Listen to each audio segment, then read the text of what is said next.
안녕하세요. 저는 35세 주부입니다. 저의 복잡한 얘기를 해볼까 합니다. 저는 10년 전에 결혼을 했었습니다. 부유한 남편의 집과는 다르게 저희 친정은 아버지의 사업 실패로 인하여 심히 어려운 상황이었습니다. 어려운 시기를 겪는 중에 저는 남편을 만났고 시어머니의 큰 반대가 있었으나 결국 남편과 저는 결혼을 하게 되었습니다. 허나 이게 또 불행의 시작이 될 줄은 몰랐습니다. 시어머니는 저를 너무 못마땅하게 생각을 하셨고 저의 친정을 무시하는 말을 서슴없이 하시며 저를 모함도 하시고 남편에게 오해를 하게 만들었습니다. 그 오해를 만든 것 중에는 저의 가방 속에 돈 봉투를 넣으시기도 했습니다. 전 절대 훔친 적이 없는데 남편 앞에서 도둑년이라며 저를 도둑으로 만드시기도 했고요. 제가 어지간히 미우셨나 봅니다. 힘들었지만 그래도 남편은 제 편을 들어줄 줄 알았습니다. 결혼 전과 초반에는 저를 항상 사랑한 줄 알았으니까요. 그런데 시어머니와 트러블이 생길 때마다 남편은 항상 모든 걸 시어머니 편에 섰고 저의 말은 귀 기울이지도 않았습니다. 저보고 다 참으라며 어머니께 그러면 되냐고 저를 조금이라도 위로해 주지 않았습니다. 결국 이 마마보이 같은 남편과 갈라서게 되었습니다.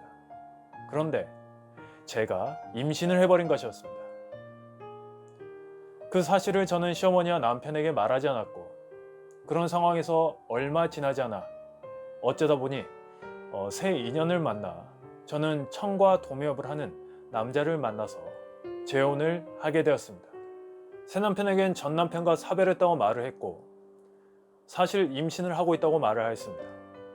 하지만 정말 착하고 저를 사랑해 주었고 이해심이 넓은 새 남편은 그런 것은 상관없다며 결혼하자고 했고 배가 부른 상태로 재혼을 하게 되었습니다. 새 시어머니께는 남편이 재혼 사실을 숨겼고 배가 부른 것도 속도 위반이라고 말씀을 드렸었습니다. 그 뒤로 9년 동안 잘 지내다가 문제가 발생하게 됩니다. 9년이 지났을 때 우리 가족은 시어머니와 남편 그리고 저 그리고 9년 전에 낳은 아들 그리고 새남편과 낳은 딸까지 저희는 정말 행복한 생활을 하고 있었습니다. 그런데 시어머니께서 어떤 문화센터에서 요가 수업을 받으시는데 전 시어머니가 거길 다니시게 되었었고 친분을 쌓으신 게 문제가 되었습니다.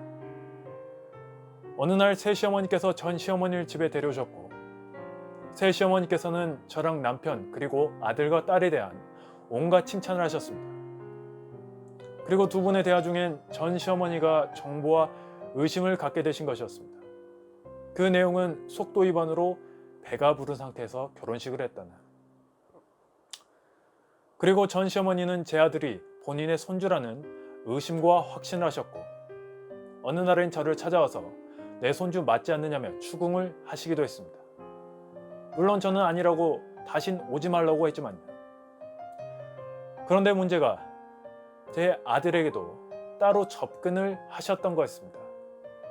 어떻게 또 했는지 친자 확인까지 하셨고 결국 전 남편의 아들이란 사실이 드러나 버린 거였습니다. 그런데 전 시어머니가 제 아들을 친자 확인하고 제 아들을 본인이 데려가려고 했던 것은 이유가 있었습니다. 전 남편은 저랑 이혼하고 본인 또한 얼마 지나지 않아서 재혼을 했고 어떤 사고로 인해서 불임 환자가 돼버린 것이었습니다. 그래서 아이가 없었고 그렇게 행동한 것이었습니다. 전생에 무슨 악연인지 이렇게 또 엮이게 되었는지 모르겠습니다. 그리고 결국 지금의 시어머니께서도 저의 과거와 아들의 혈액형 등을 아시게 되면서 행복했던 집안의 분위기가 매우 냉랭해지기까지 했습니다. 시어머니는 그렇게 제 아들을 이뻐하시다가 그 사실을 아시고 충격을 받으셨는지 제 아들에겐 굉장히 차갑게 행동을 하셨습니다. 그리고 처음에 제 남편은 이해를 하며 저의 모든 것을 보듬어 주는 듯 했습니다만 결국 말하길 어머니와의 관계도 그렇고 그리고 생부가 살아있어서 본인은 좀 그렇다며 아들을 전 남편에게 보내는 게 낫지 않겠냐고 하더군요. 결국 다 제 탓이긴 합니다만 그땐 정말 믿었던 남편이기에 배신감이 컸고 억장이 무너지고 너무 힘들었습니다. 특히나 아들과 딸이 힘들어하는 것, 그리고 엉엉 울며 오빠 보내지 말라고 하는 딸, 그리고 가기 싫어하는 아들을 보면 제가 너무 죄인이고 자식에게까지 피해를 주는 것 같아서 너무 괴로웠습니다. 결국 전 남편 집에서는 법적 소송을 했고 결국엔 법원에서 소환장이 날아왔었습니다. 하지만 저희 쪽에 굉장히 불리했고 결국 전 남편 쪽이 승소해서 아들을 데려가게 되었습니다. 너무 괴로웠고 아들을 포기를 못하겠더군요. 그래서 결국 항소를 하는 중입니다. 그리고 아들을 끝내 보내려고만 하는 남편과도 이혼을 하려고 합니다. 남편은 저를 사랑하는 마음은 그대로라고 이혼을 자꾸 거절하지만 저는 남편과 시어머니와 갈라서더라도 도저히 아들을 포기할 수 없습니다. 다시 데려오겠다고 아들과 약속도 했고요. 그래서 남편과 갈라서려고 합니다. 너무 힘이 드네요. 영상은 여기까지입니다. 좋아요와 구독은 큰 힘이 됩니다. 시청해 주셔서 감사합니다.